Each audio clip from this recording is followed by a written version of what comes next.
I'll call the meeting to order. Allegiance to the flag of the United States of America and to the republic for which it stands, one nation, under God, indivisible, with liberty and justice for all. The meeting has been posted according to open meeting laws. Roll call. President Johnson. Here. Trustee Alexander. Here. Trustee Holm. Here. Trustee Nugent. Here. Trustee Renucci. Here. Trustee Smalley. Here. Trustee Wisniewski. Here. Thank you. We will open citizen participation per Village Resolution 2017-01. Anyone wishing to address the village board during citizen participation will be allowed 5 minutes. Your subject can be anything, whether on the agenda or not. The village board should not engage in a discussion regarding comments because it was not part of the publicly noticed agenda. Upon conclusion of the citizen participation segment, members of the audience are not allowed further comment unless they are participating in a public hearing or is specifically allowed by a majority vote of the village board due to involvement in an agenda item.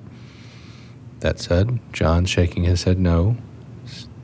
Steve, anybody else? Steve, you're the last man. Come on up.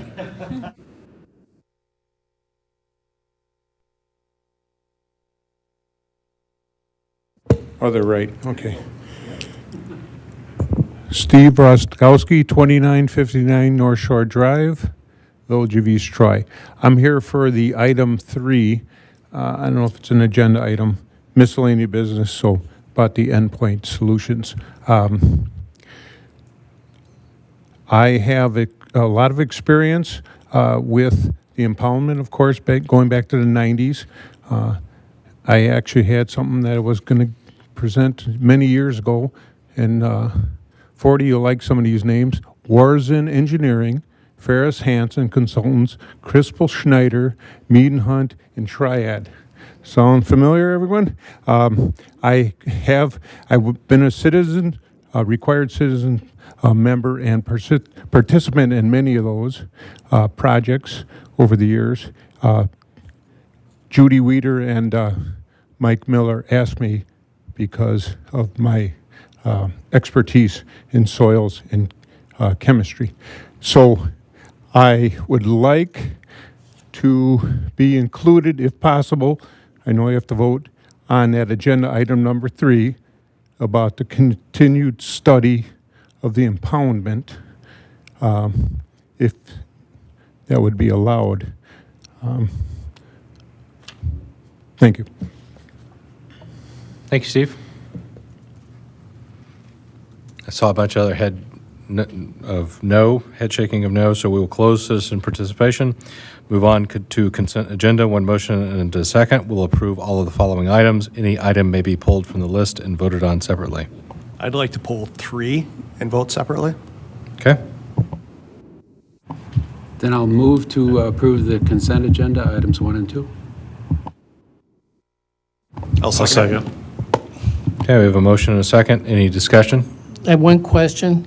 I know this is a little out of my field of expertise. However, these network switches are just kind of like an automatic thing from what I'm reading, that it's maintenance, we have to do it just like you replace tires on a car, et cetera, correct?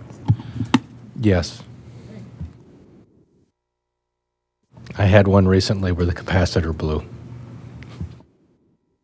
That was fun. All right, any other discussion on items 1 and 2? All those in favor? Aye. Aye. Opposed? Motion carries. Item 3. Jason? I'll just need to abstain. Okay.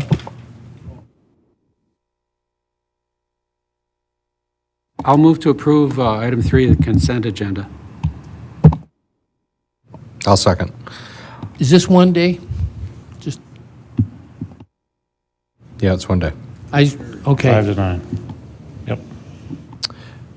All right, we have a motion and a second. Any other discussion on item 3? All those in favor? Aye. Aye. Opposed? Abstained? Abstain? All right, motion carries. Item 1, under miscellaneous business, consider approval of one lot certified survey map for property located at 3147 Main Street, Climbing Tree Childcare and PSG East Troy LLC applicants. You see the memo there from the zoning administrator and the potential motion, which has a number of, I would expect the motion to not have to read out all 11 specific conditions, but they're there.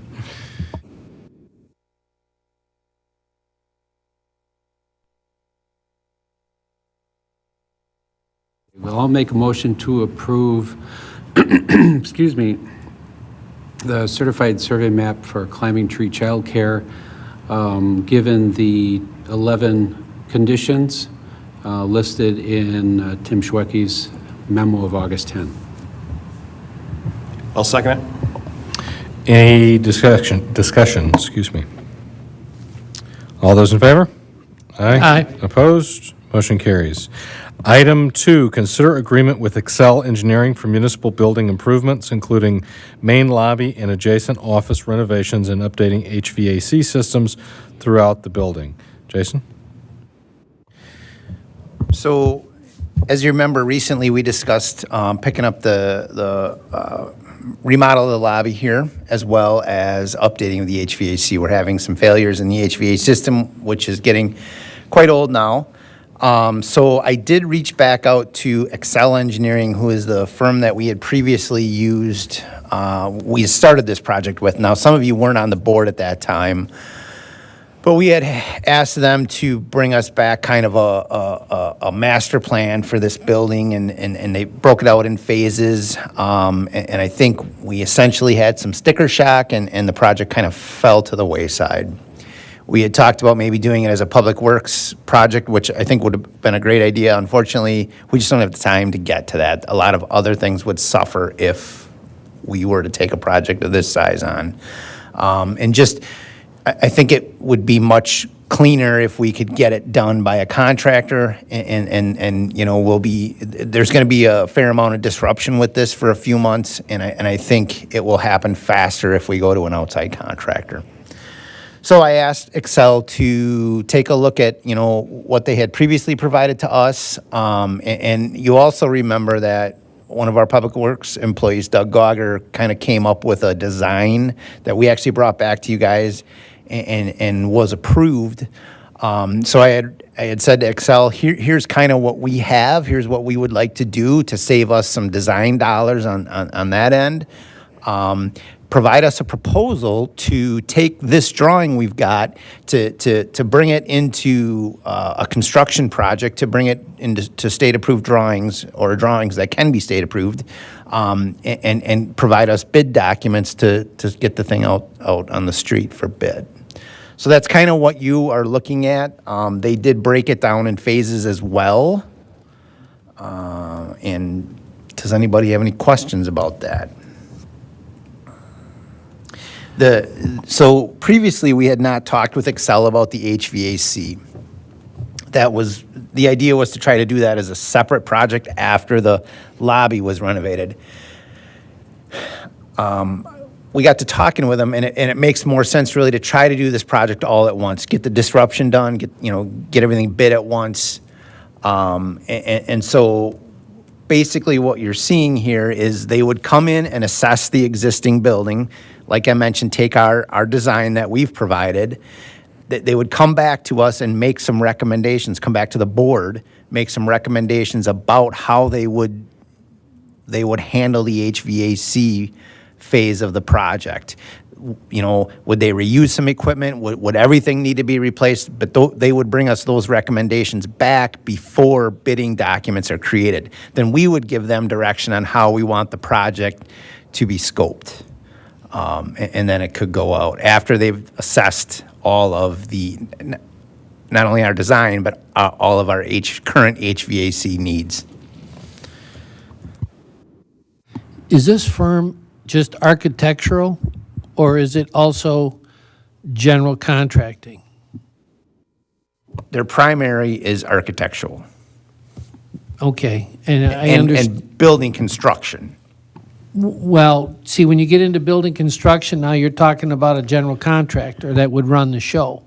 And that's where I did some more reading, and I understand now that this company, Excel, would be just responsible for providing workable plans for us to do the project, from what I'm reading here. That's correct. They would be in the similar role to Tim. I guess the thing is, though, is that you mentioned that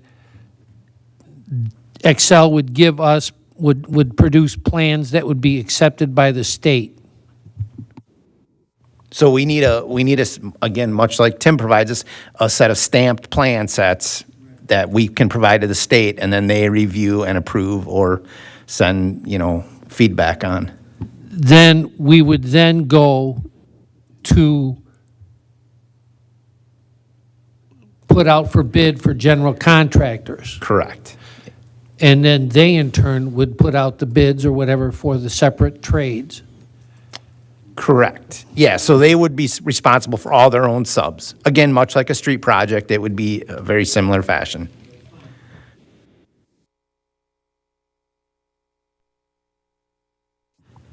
And Jason, I'd searched high and low for a copy of that plan that Doug had worked on, and I couldn't find it. I was going to get back to you last week, and I completely forgot. I got caught up in a bunch of things. It's amazing how busy a retired person can be. But in any case, if you could just send me a copy of that when you get a chance, I'd appreciate it. I can share that. Thank you. I guess two quick questions. One is looking at your memo here, talking about timeline, start of construction January 8th. We do have 4 elections next year, so what concerns do we have about that? I think you're asking the wrong person, but we did talk about that. We did talk about that as well. So February is not a guaranteed election, correct? Mike, thank you. It would probably be a school board primary if we have one. Yeah, so that is iffy.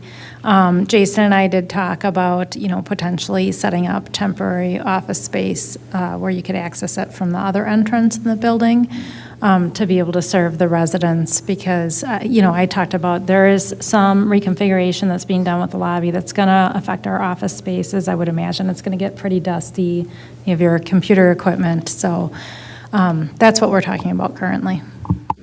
Okay. And stuff like that's going to be on DPW staff to set up temporary offices in meeting room C and, that sort of thing. Plus your general contractor should be able to set up a good barrier system and negative air pressure in the job site so that they won't have a lot of dust intrusion. And then I saw in what we gave Excel that our overall project, we're trying to keep to 500,000. We have 675 set aside, so that kind of gives us some contingency buffer there based on what they might come back with. That's correct. That was our initial target is to try to keep it at that $500,000 number. That obviously can change depending on what we find with the HVAC assessment. And you're looking to add that HVAC assessment, that's alternate 2 for the 5,500? So that's actually commissioning. So that's, once the project is finished, that's startup of the HVAC system, making sure that it's functioning properly. So at this point, that doesn't necessarily need to be awarded, but it is something that I would recommend we do in the future as part of this project. I feel like this is long overdue. We've been kicking this down the street ever since we bought this building. We knew the HVAC needed work, the building needed to be renovated. I think we got the time now. I'll make a motion to approve the agreement. Can I clarify that your motion, Jim's got the second, can I clarify that the motion in the second is for the full 44,000 that Jason's asking for? Correct. I'm sorry, I should have added that. All right, so we have a motion and a second. Any other questions or discussion? Yeah, I had one. I guess then, I'm not against doing this project at all. I'm just wondering then, in other words, we're going to say, this is the architect we're going to go with, essentially, correct? I think they have the history with us. And They just did one proposal for us on an estimate. That was it. I mean, we didn't actually do any work with them. And that's the reason I went back to them first was because we had previously worked with them. We could send this out for full proposals. It will dramatically affect the timeline, though. Well, I'm sorry, Jason, I misunderstood then. They have done work for us in the past? They created the design previously when we were talking about doing lobby renovations back in estimate. 2016, I think Right, it was. right. The estimate that. Yeah, they for- kind of came up with the conceptual drawings and came back with the phasing, that sort of thing. Right, I understand, but they never really did any work, or there was no work done off of that product that they produced. We paid them for the conceptual drawing, Right. if that's what you're asking.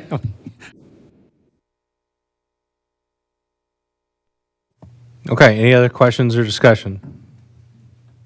All right, all those in favor? Aye. Opposed? No. Motion carries.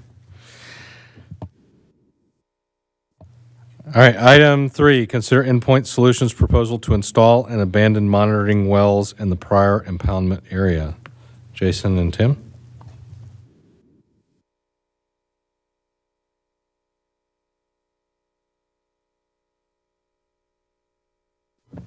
That's what happens You when you haven't don't been here come in to a meetings. while. Sorry, it has been that long. Thank you. So I did take time to review Endpoint's proposal, what they're looking to do, and Jason and I also had a telephone meeting with Riley Newen with DNR to kind of discuss the DNR's thoughts and how they are looking at this. A couple of things of background from that is, one, they said that it's likely that the village will be looked at as a responsible party. You know, there's some question about whose land it is and whatever and all that stuff. But they still said that because it was a village project and it's a village storm sewer, the village is in effect responsible for anything that's coming out of there. The second thing is, they did recommend proceeding with some additional testing to figure out what it is, but also that it wasn't like it was some very highly time-critical item, given that the discharge does not appear to be causing any real damage to any of the water, fish, and other wildlife there. Whatever's coming out of there, although high in pH, is quickly getting diluted by the stream water. So although he'd like us to get to the bottom of this and did recommend that we do some additional testing, they wanted us to be aware that it wasn't an issue where you get out there tomorrow and start figuring this out. So we've taken this time to talk about it and go through this process. So that's kind of the background. We did talk about the testing that Endpoint is proposing, which is both a soil sample and a water sample at the same locations. And I think that's probably a pretty good idea from the standpoint of, if you just do one or the other, you won't have any real data to compare it to figure out is it the soil that's maybe causing some of this more than the water, or vice versa. So what Endpoint's proposing really matched what the DNR's recommended we do proceed with. So from that standpoint, I think at some point here we're going to have to probably move forward on something like this, and I think what Endpoint's looking at makes a lot of sense. And I'd recommend proceeding with it. Just for clarity too, so the additional proposal before you is for $10,000. That includes abandoning the 4 monitoring wells that we had previously drilled, thinking we were getting some contamination from the Trent Tube site. So I just wanted to make sure you all realize that. Where are these new wells going to go? So there's some, in the storm sewers where we're having some infiltration, and we're seeing that infiltration occur, we're going to try to locate those very nearby there so we can see what material's coming in to the storm sewers, and also knowing that that's probably the likeliest hotspot of where the water is that's coming in. Okay, so we're not going to be installing monitoring wells at the discharge at the end of the pipe? No. Thank you. No.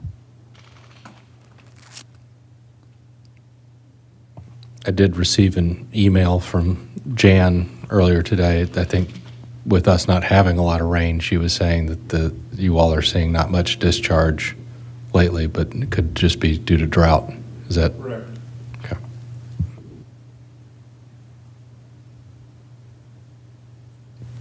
So any other questions, I'd be happy to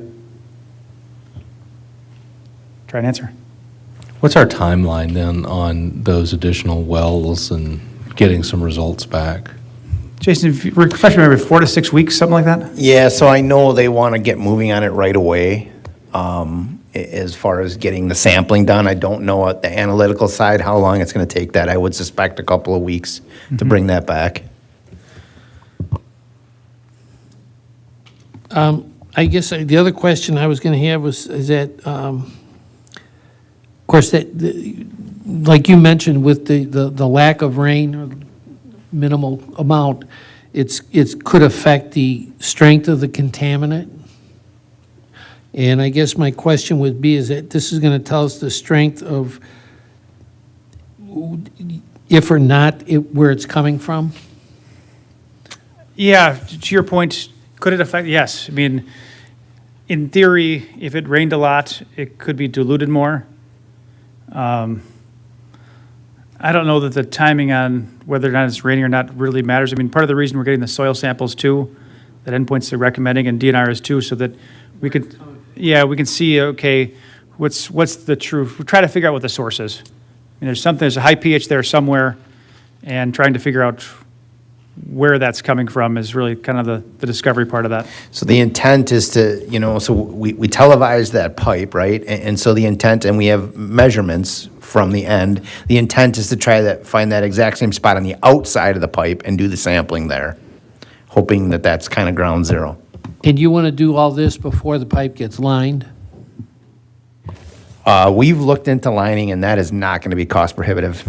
So Cost effective? either one. Okay. Why we kind of went down the road we went previously, thinking it was a pretty sound theory. Unfortunately, it didn't work out. Yeah, I mean, they were trying to obviously see if it would tie to the Trent Tube site, and what we find out from the additional testing, we'll find out. We may or may not be able to make those ties.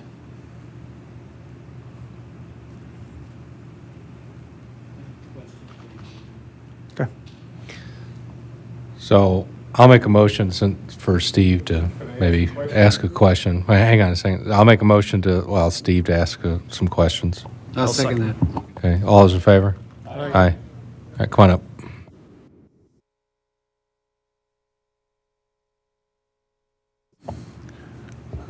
I did look at the packet information about their proposal for endpoint and depth for their monitoring wells. Here's my question or point to start. The sediment analysis done for one of our things from Eden Hunt or whatever had the depth of the sediment, and it also had, that's a bathymetric study with the water body that was there before. It was required by DNR to get some grant money for some things. They also had depth of firm bottom, okay? And I know that where those are exactly because I study them and I've done my own corings. I saw the 5-foot projected monitoring wells. I don't know exactly where they're going, but if they're going where I think they're going to be in sediment, not the original soils, the in vitro soils, as we call them in the field. So they'd be testing sediment that has been brought down that tested clear of everything because the original study was to maybe dredge the lake with the 250,000 cubic yards of topsoil and find a place for it. And it all came out clear. Some of the things were high, but nothing crazy. So my question is, are those wells going to be actually testing the potential contaminants? Because the sediment was clear a long time ago. And I think the idea with the depth that they're testing at is that's where we're seeing it enter the pipe. So I think that was the idea of getting it right before it's coming into the pipe. Okay. And All right, Tim? And so are they going to test? We should almost look at a map. The idea is that we would be below the actual invert of the pipe where the water's coming in, so we'll be getting a sample of the soil as well as the water of what's coming in that we're finding infiltrate into the pipe.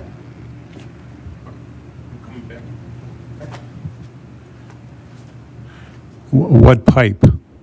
The storm the storm sewer pipe. No, okay, that's fine. I don't, I'm concerned with the warm water discharge that was there for a long, long time.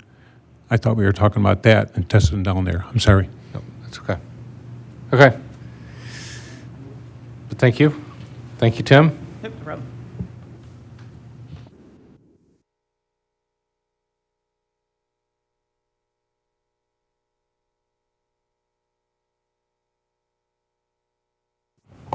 I'll make a motion to approve the additional scope of work to Endpoint Solutions in a sum of $10,000.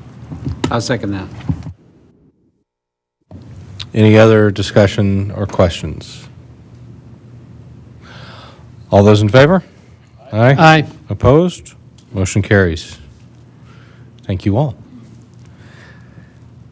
Item 4, consider staff recommendation for banking services based on responses to the request for proposals. Eileen has a very detailed memo here.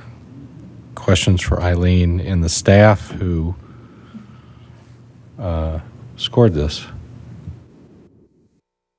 I know, like budgeting, very exciting stuff.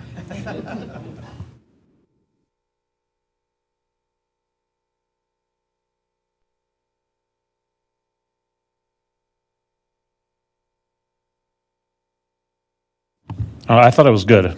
You know, the RFP, everything was good. Yeah, well done. Matrix and scoring. So I thought did your homework. So it's nice. Certainly. Everybody's looking at me, and I guess I got some dumb questions here, so I'll ask them anyway. From reading what I was given, I guess the one thing that stood out to me was the minimum balance required in the accounts. And if I'm reading this right, one bank requires $250,000, the other bank requires $500,000. No, that's not a minimum requirement. So with the request, what we said is we'd keep up to $500,000 or around $500,000 of funds during the regular portion of the year, not during tax collection season, because we'll exceed that amount during tax collections. What that was saying was one of the banks proposed that we'd keep at least $250,000. We'd receive no interest on that first $250,000, and then they'd waive fees. There were two options presented, but their proposal was if we didn't meet the $250,000, there would be a fee associated with it. The other bank didn't have that minimum $250,000 requirement. They still had the fees?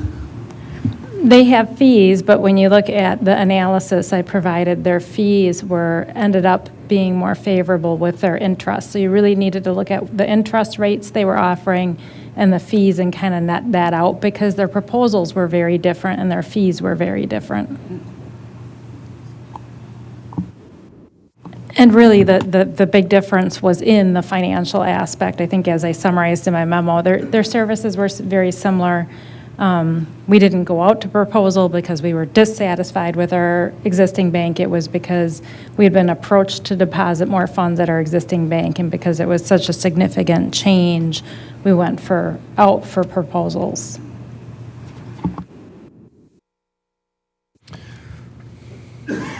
You good? So far. All right. Well, then I'll make a motion that we change banking services to Citizens Bank, and that staff creates an acceptable agreement with the attorneys to change those services, and including looking for a 5-year agreement with option to extend it for 5 years, and utilizing the positive pay service to prevent fraud. I'll second it. Any other questions or discussion? All those in favor? Aye. Opposed? Motion carries. I know it's hard making motions now that I'm not the one making them.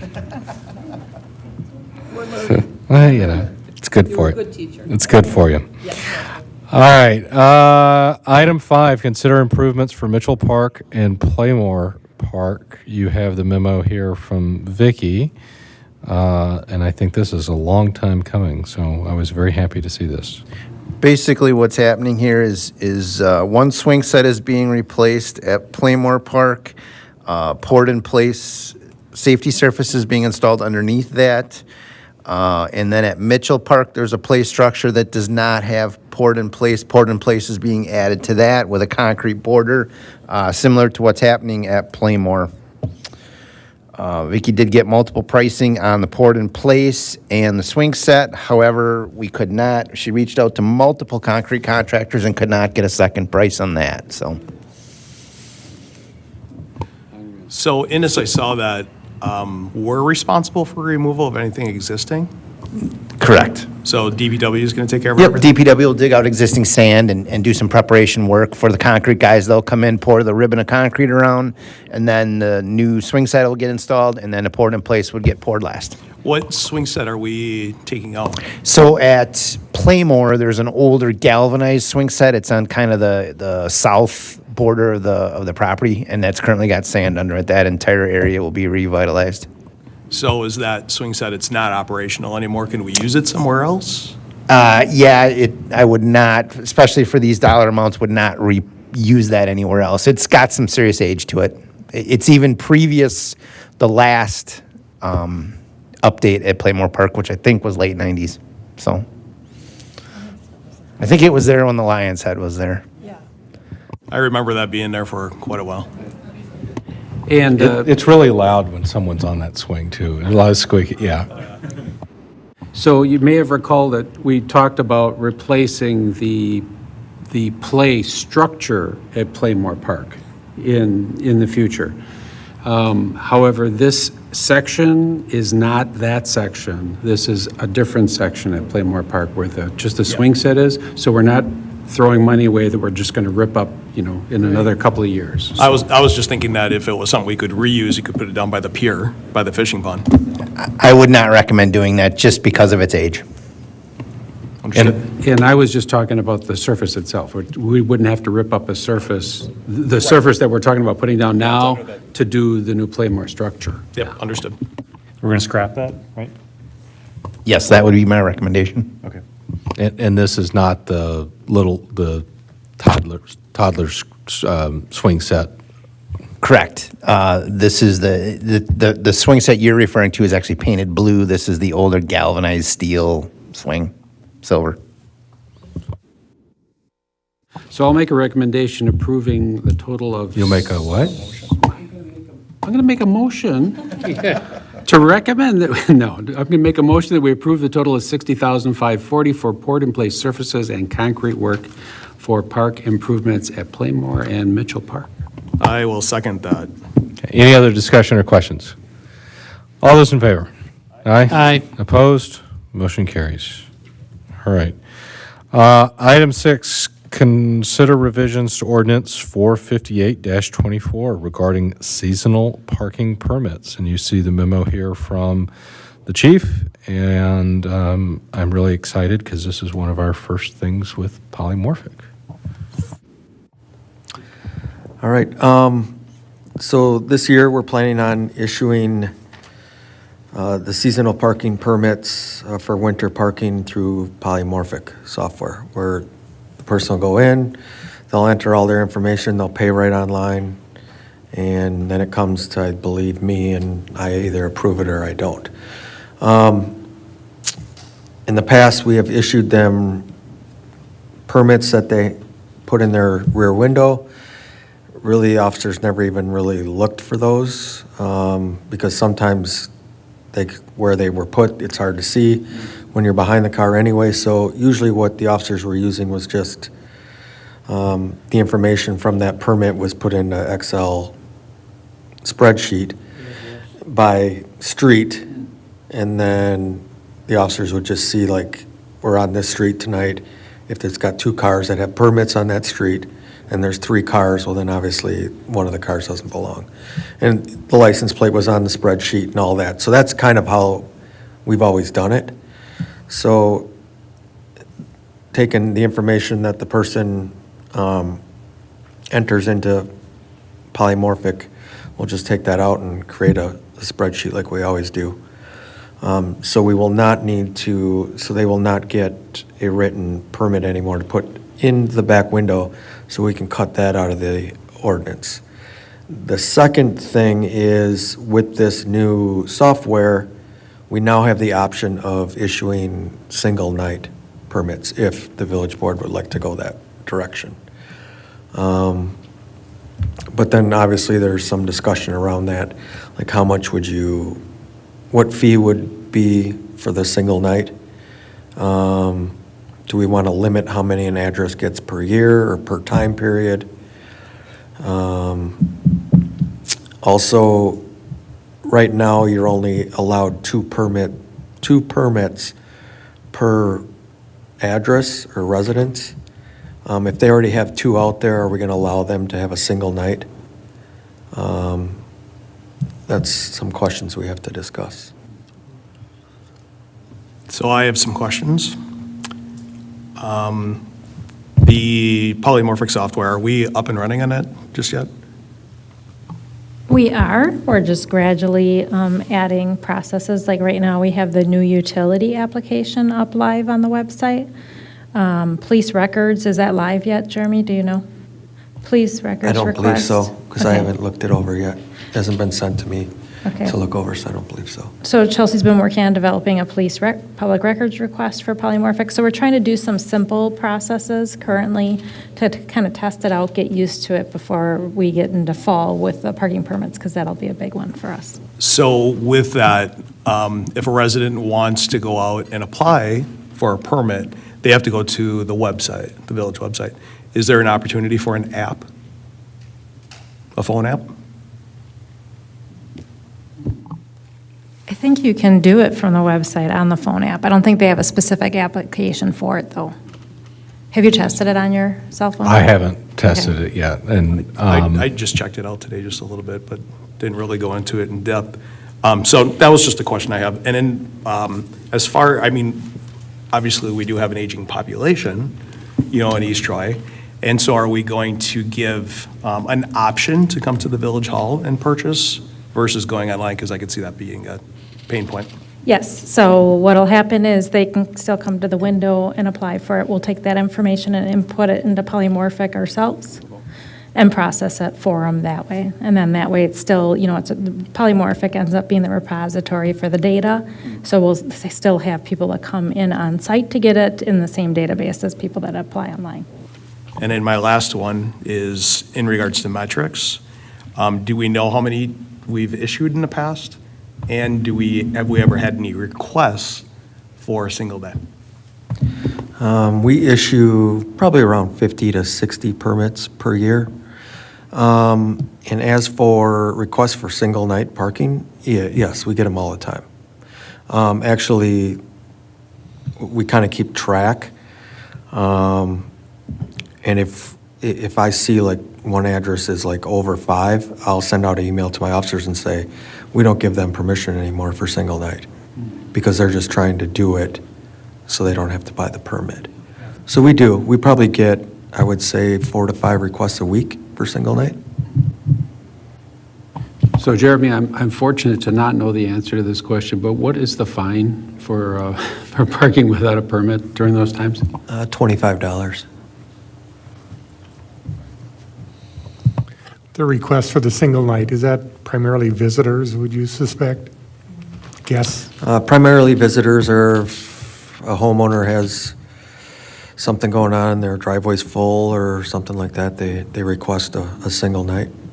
There's always situations, like you have a funeral, something unexpected, people they end up staying late, you're going to end up with a couple extra cars. I actually had to call on my sister's last year. Her car broke down, so it sat there for a night.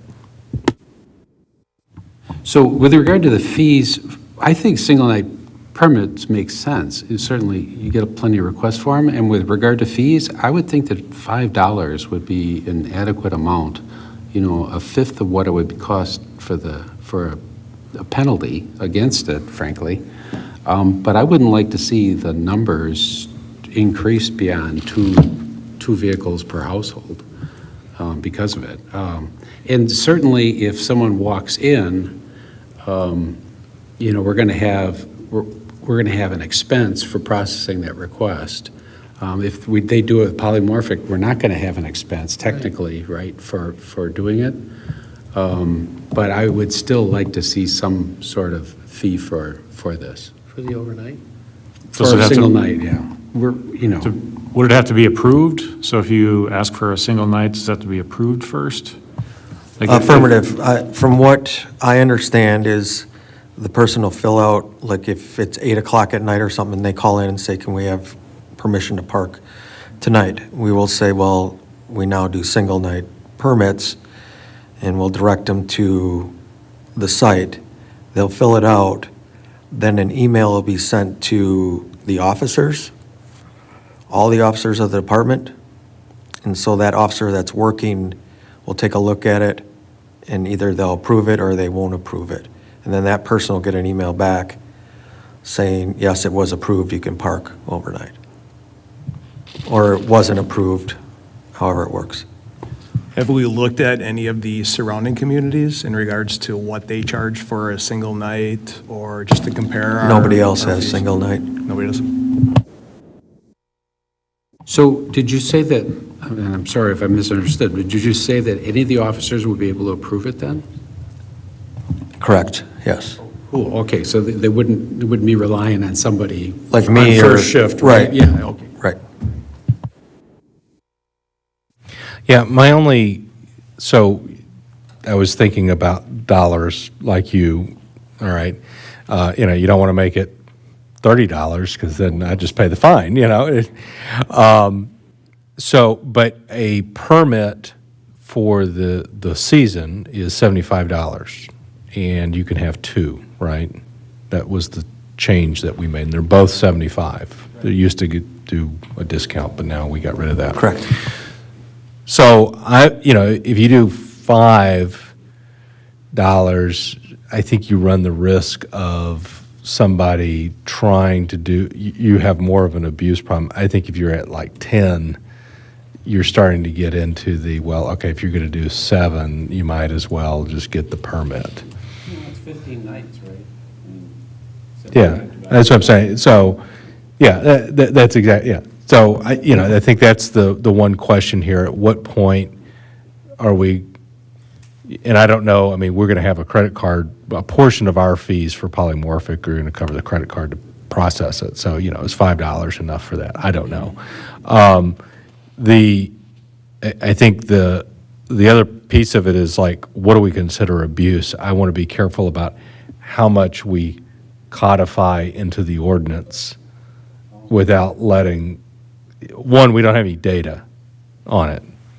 So, just like before, we thought we had some abuse with the second parking permit. We changed the ordinance. So I'm a little hesitant to give too much specificity here where right now you already have leeway to say, no, this is an abuse. No, we're denying that. And then I think with polymorphic, we'll have a lot more data about this, especially after this season, and we can revisit how do we need to change that ordinance to get more in line with the reality of what our constituents are asking for. Will that program keep track of how many single night requests are made at that certain address? Yep. I guess, just going back to, John said $5, but I guess one of the questions in the discussion is, do we want to limit, how many single night parking permits are issued per address for the season? Where you said that's 15, they might as well just get a permit then, but do we want to say they're only allowed to do 5 times at $5? You know what I'm saying? Yeah, but then we have to keep track of that. Yeah. So now you have a manual part of it that we have more expense towards.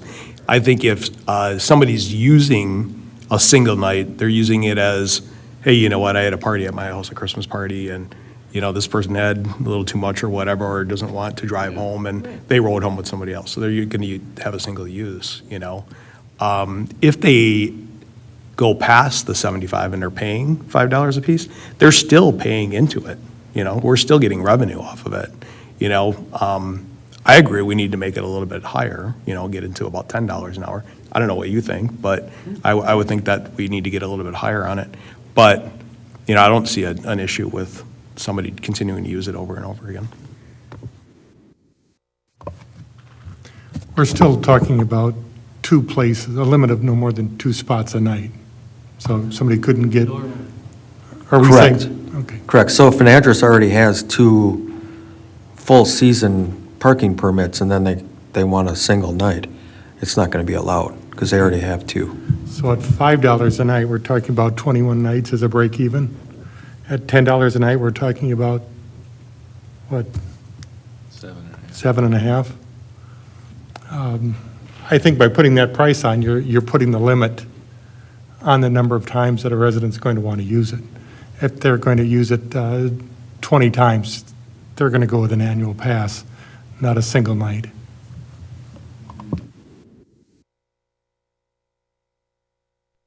So you're saying 4 or 5 a week, like 1 a day almost? Pretty much, yeah. Is it like more on the weekend or? No, it's all different days. Could you just clarify, is a single nights just during the November through March? Okay. Affirmative, yeah. It'll only be November 1st through March 31st. It's just a seasonal.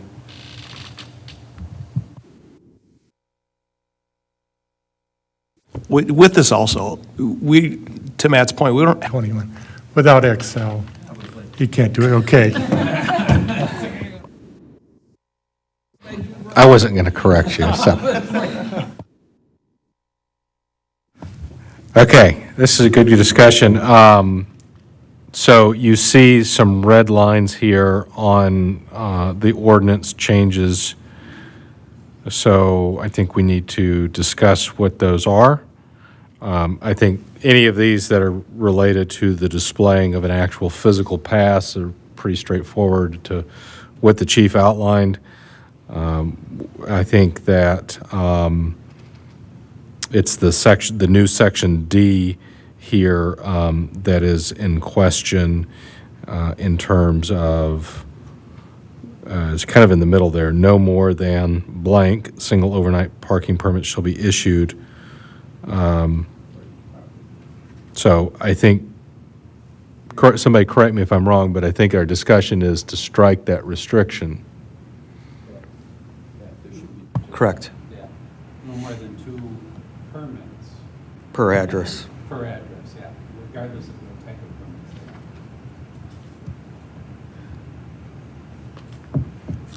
permits. Okay. So I don't think we're not approving this ordinance tonight. It's not under ordinances and resolutions. You were just looking for verbiage to come back for a, For the approval of the Yep. final, yes. so you have what you need? Are we just gonna, we'll decide on the fee when we approve the, Yeah, I would just reference, as Eileen Okay. said, the fee schedule, and then we'll Right. debate that at the fee schedule. Yeah, go ahead, Forty. I wanted to wait until everybody else was done, but we're talking about if, in your instance, okay, you had somebody's car broke down. Now, the village essentially is going to say, okay, you got to go online or on your phone and enter this stuff to get your permit, and it has to be approved by the police, but then it's going to cost you $5. And that's probably the only time you've had to do that, right? Okay. Now, the other issue is somebody brought up if somebody was at a party and they had too much imbibed upon and they decided they didn't want to drive in that condition, and which is a smart thing, they also will have to get dinged $5 for being able to park their car at one time. Now, I can understand what Jeremy's point is that there are addresses or residences that continually want to park an extra car out there, and I understand that there's a difference there, though.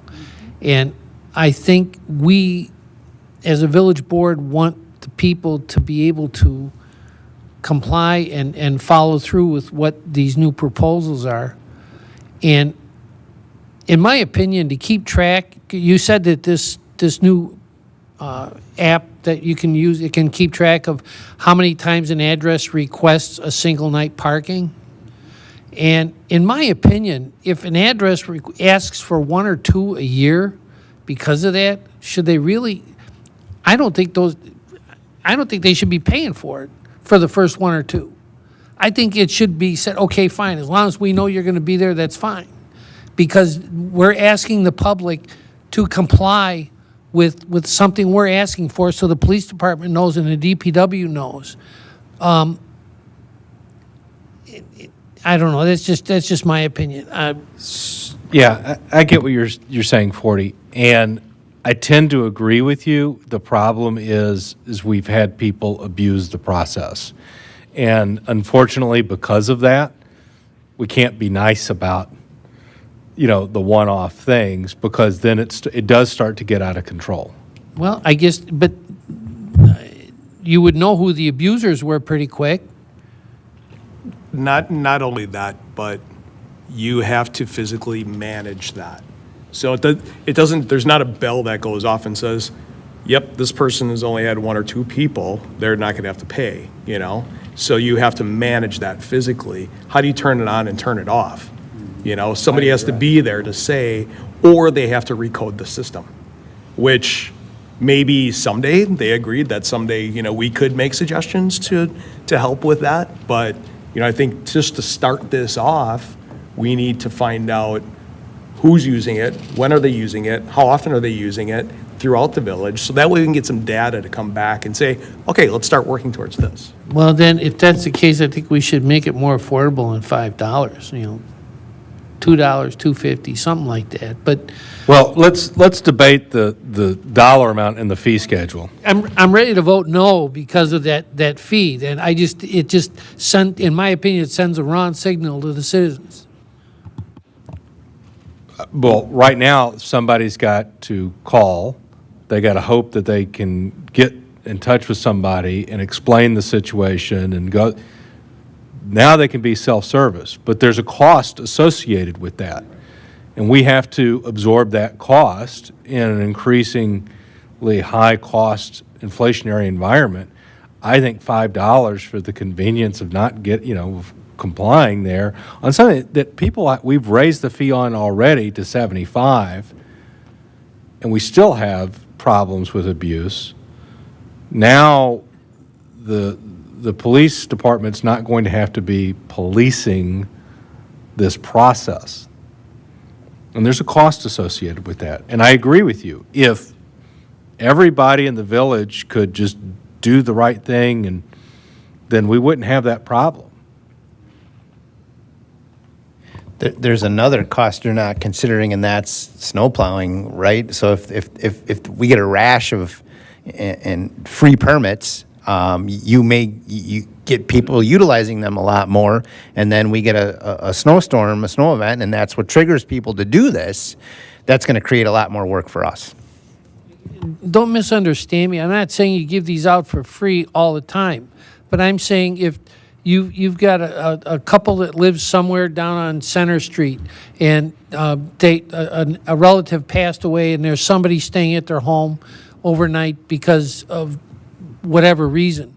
That's what I'm looking at. I'm not looking at constantly, giving this out for free. But once in a while, you're going to have somebody that might use it once every 5 years. You know what I'm saying? That's what I'm looking at.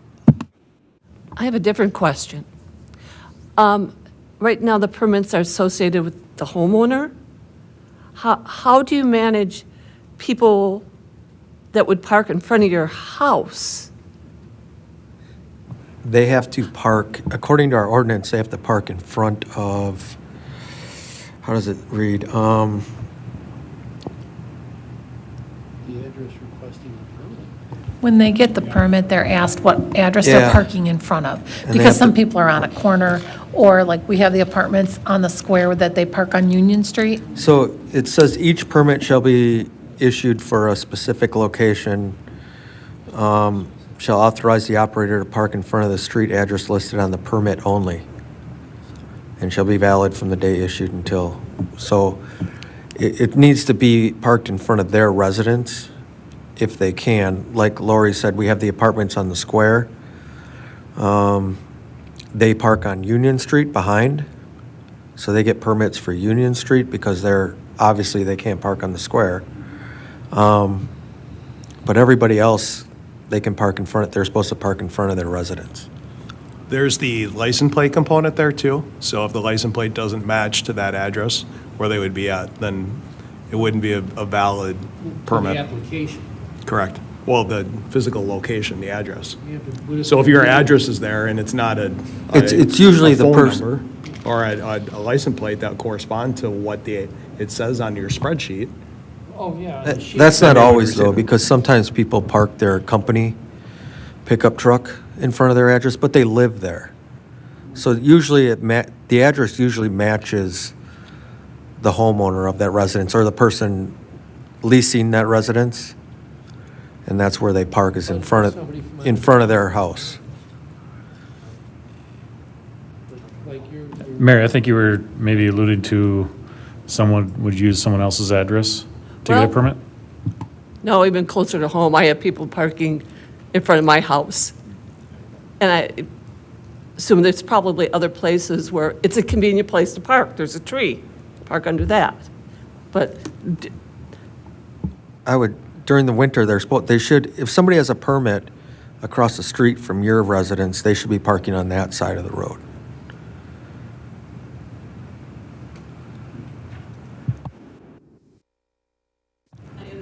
I understand. Yeah, and I But- think down on your street, there's the person that lives on the corner of Austin and Mill with I don't know, I forget who he works for, but Alliance. Alliant Energy, he got one for his truck. So, but he parks in front of. well, His not- house. Yeah. Yeah, he parks on that side, so, yeah. But I suspect there are places where, for convenience, sometimes people park in front of other houses. But I don't know how big of an issue that is either. I haven't seen that as an issue. Usually they park in front of their house. Yeah, and that hasn't been an issue.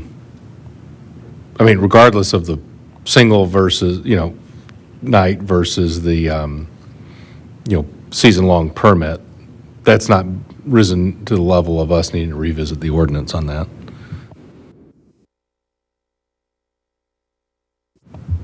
So we're not voting on anything tonight. I know you were like, so this is a good discussion. I know parking is a hot topic here in the village. And as I said, any constituents listening, when we get to budget season, we talk about approving the fee schedule. We'll, talk about that there. I guess, are we comfortable on direction to staff as to what they should come back with on a proposed ordinance? I am. Okay.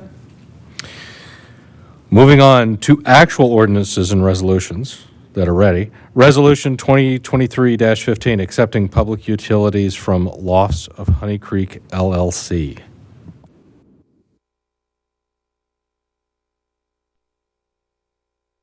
Any comments, Tim?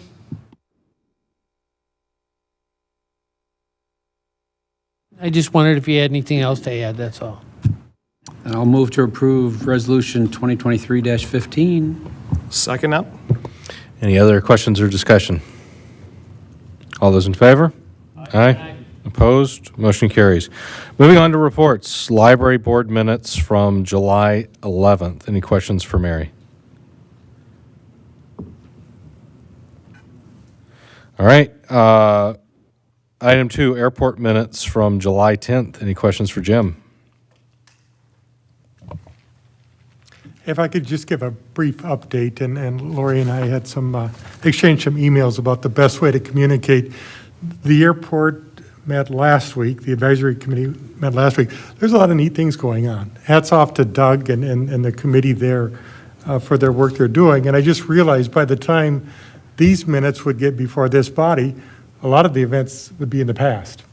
And so just briefly, this Saturday, a Young Eagles event. Young Eagles is an EAA program that provides youth ages 8 to 17 for their first free flight on an airplane. I thought that was outstanding. So that's this Saturday. There's an FAA safety program scheduled for August 29th. Breast cancer awareness, September 23rd. They're going to paint the runway or mark the runway in pink. The backup day for that in the event of rain is September 24th.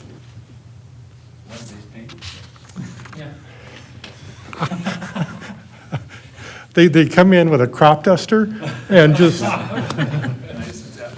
yeah. Jim, question for you. Has there been discussion about a crew car? I know I was on YouTube every once in a while. I go on there and I put East Troy in there, and there was a cool video. If you haven't seen it, go on there and look at it. There's a gentleman and 4 or 3 other guys that flew their planes up to East Troy just to go to LD's. Yeah. And when they landed, they got in the crew car that was provided and went to LD's and had lunch and got back in and flew back to wherever they were from. I didn't get where they were from, but it was pretty cool. And at first I was like, crew car, a lot of liability. But when I saw that, I was like, they flew up just to go to LD's, and do we want to take that away from, that experience away from somebody? So just curious about that. Right now, I'll just read from the unapproved minutes. Doug is looking to secure a retired squad car as a courtesy car for the airport. Other transportation options include Uber and local taxi. A cork board will be installed at the FBO, which will contain information about possible transportation options. We had talked about having a retired squad 20 years ago. Remember that, John? Yeah, so but it does make sense, and especially since it's starting to get vibrant out there and we have more travel, it would make sense to have it. It really would. And Jim, I understand gas sales are soaring out there, huh? They are, and I noticed Lori had included a memo, but Doug had reported that as well.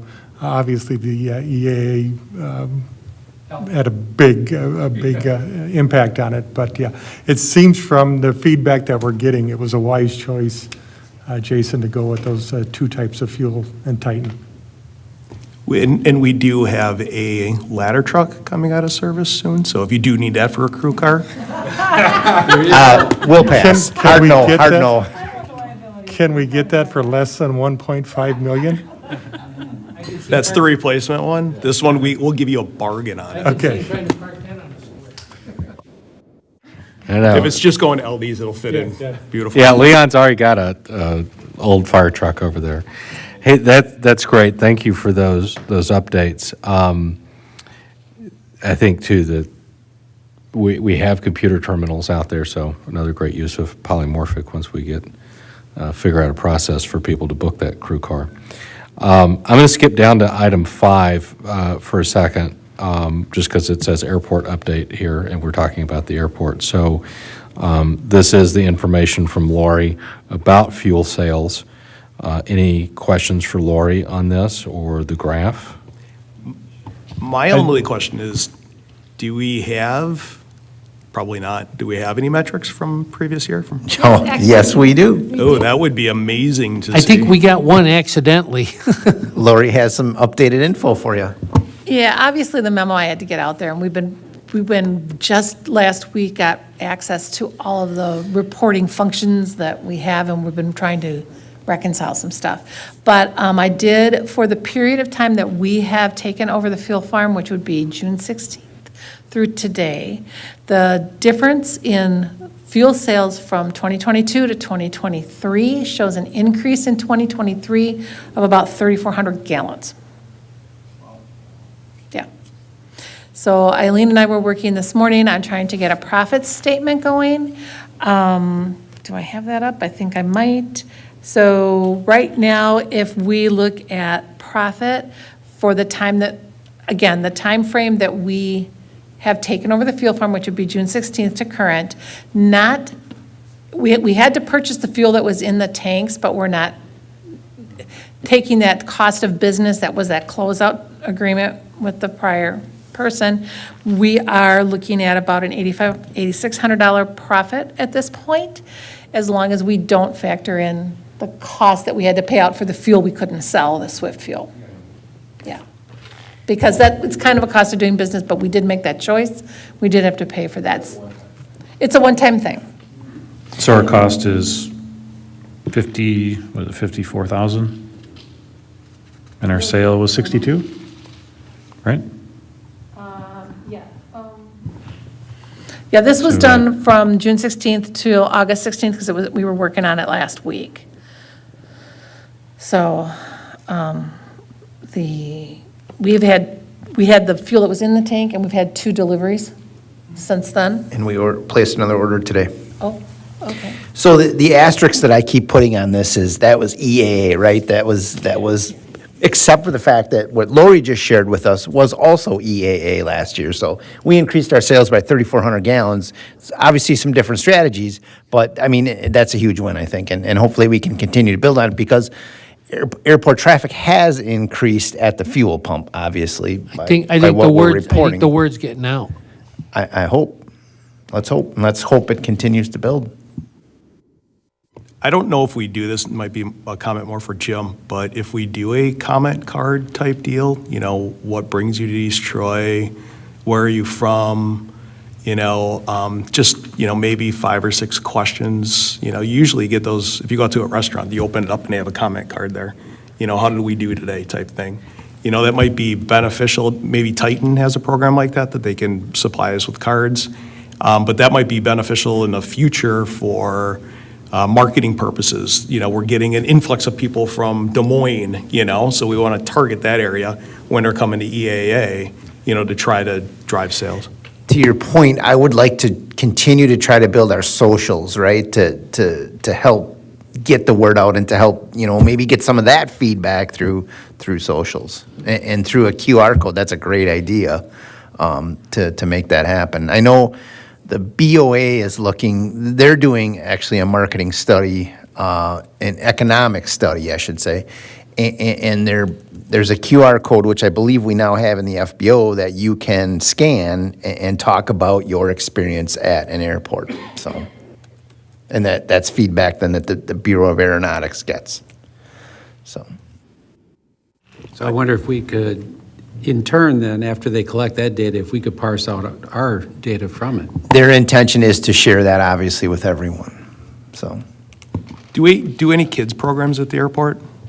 I know out in Palmyra, I have a good buddy out there that flies, and he was one of the pioneers in a program called 88 Charlie, and they teach kids how to fly.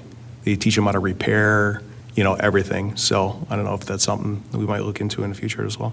yeah, I know, like Jim mentioned, the Eagle Scout program that's happening out there this weekend, I just learned about from Doug, but I'm sure there's plenty of other opportunities out there if you're looking for them.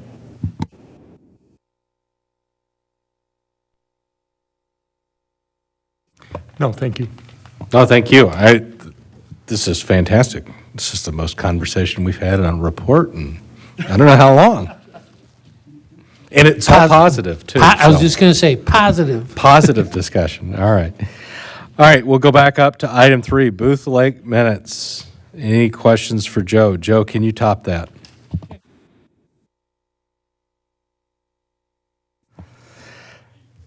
All right, item 4, Draft Plan Commission minutes from last Monday.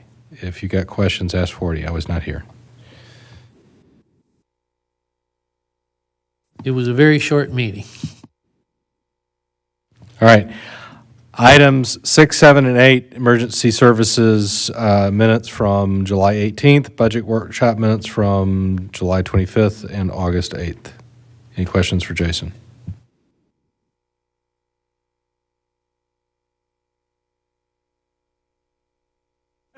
Jason has all my questions in email.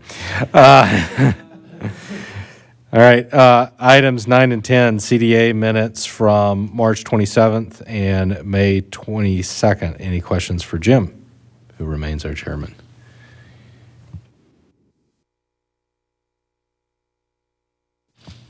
I had one question, Jim, because there was from July 24th, there was a lot of discussion about the code enforcement officer.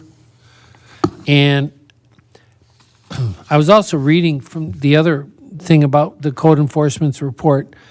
And my question is, though, does a code enforcement officer have contact or direct conversation with our building inspector?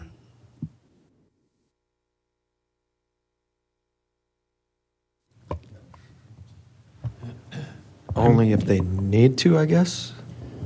I guess my question would be, though, if something is observed, seen, or done, whatever, would it make more sense to say, maybe this is something you want to talk to the building inspector about before going off somewhere to figure something out, to do whatever they think should be done, instead of finding out later that it's this, whatever is being done is allowed because of a building permit or whatever?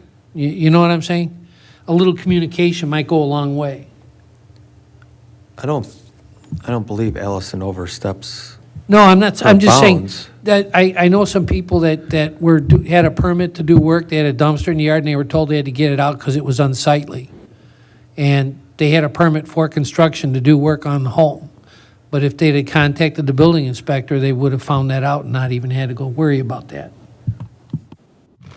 But we have ordinances about dumpsters. Right.